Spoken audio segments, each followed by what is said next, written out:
पूरे कोरोना काल की अगर हम बात करें तो मेरठ में पिछले एक हफ्ते में रिकॉर्ड तोड़ आंकड़े सामने आए हैं।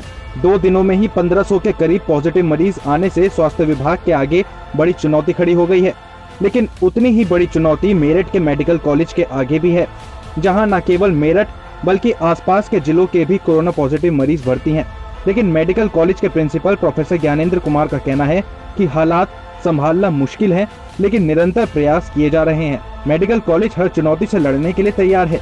इसी के साथ ही उन्होंने बताया कि मेडिकल के कोविड वार्ड को 250 से बढ़ाकर 300 बेड का कर दिया गया, जिसमें से 250 से ज्यादा बेड फुल हैं।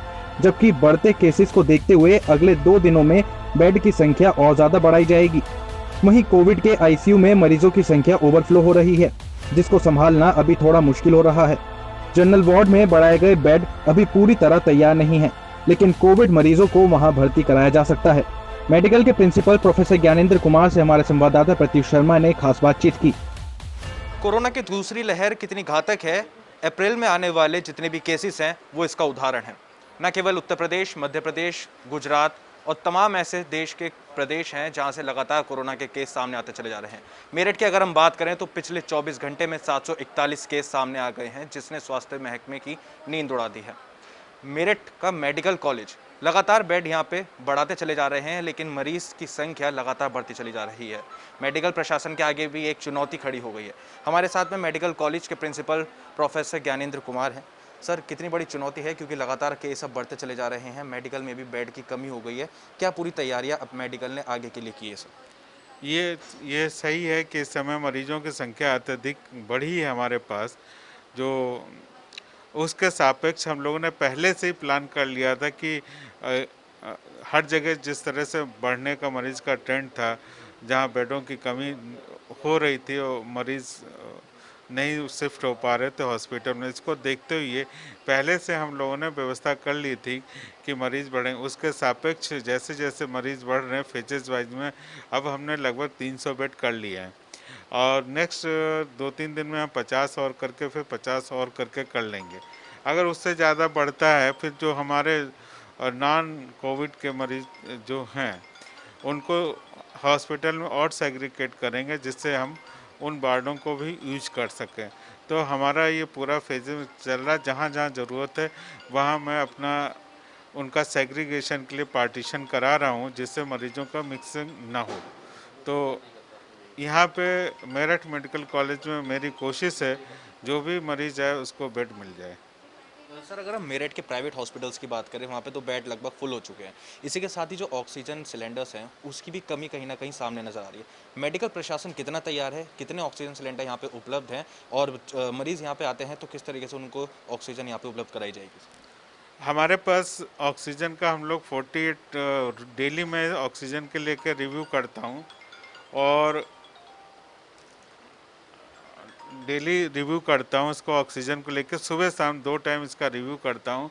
हमारे पास कितने सिलेंडर हैं, कितने खाली हो गए, कितने भर के आ गए हैं और कोशिश रहती है हमारे पास इस सिलेंडर के साथ साथ लिक्विड मेडिकल ऑक्सीजन का भी एक टैंक लगा हुआ है। दूसरा टैंक भी हमारा 27 तारीख तक लग के तैयार हो जाएगा।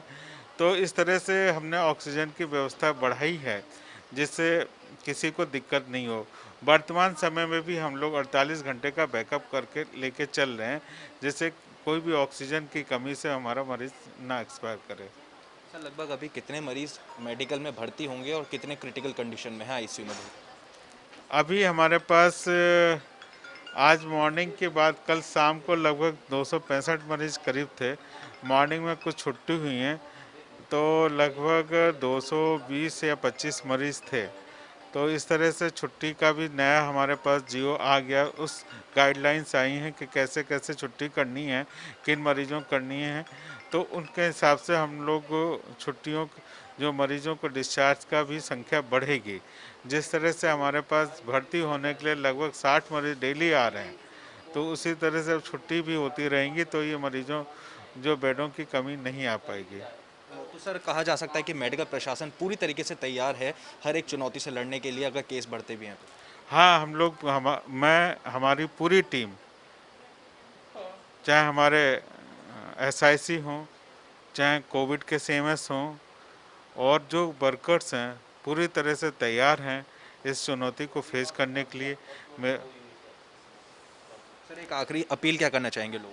मैं लोगों से ये अपील करना चाहूँगा कि आप सब लोग ज़रूरी हो तभी घर से बाहर निकलें, और घर से बाहर निकलना मास्क अवश्य लगाएं और लोगों से भीड़ भाड़ में जाने से बचें।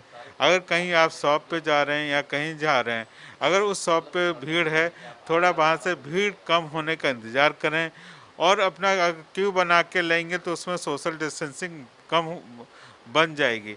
इस तरह से अगर आप दूरी, जो कोविड के नियमों का जो सोशल डिस्टेंसिंग है, 2 गज दूरी, मास्क है ज़रूरी का पालन करेंगे, तो हम इस कोरोना की चेन को तोड़ पाएंगे। तो हमारे साथ में मेडिकल कॉलेज के प्रिंसिपल प्रोफेसर ज्ञानेंद्र कुमार हैं। अपील यही है लोगों से कि घरों से बाहर जितना ज़रूरी हो तभी निकलें, मास्क का प्रयोग करें, सोशल डिस्टेंसिंग का प्रयोग करें और हाथों को लगातार सैनिटाइज करते रहें, जिससे हम कोरोना की जंग में जीत सकें। क्योंकि बेड अब फुल हो चुके हैं, लगातार केस सामने आ रहे हैं, जो एक बड़ी खतरनाक हाहाकार वाली स्थिति यहाँ पे बनती चली जा रही है। ऐसे में ज़रूरी है कि आप एहतियात बरतें, कोविड गाइडलाइंस का खुद ही पालन करें, घरों से बाहर ज़्यादा ना निकलें। वीडियो जर्नलिस्ट राजेश शर्मा के साथ प्रत्युष शर्मा, न्यूज़ 80 मेरठ।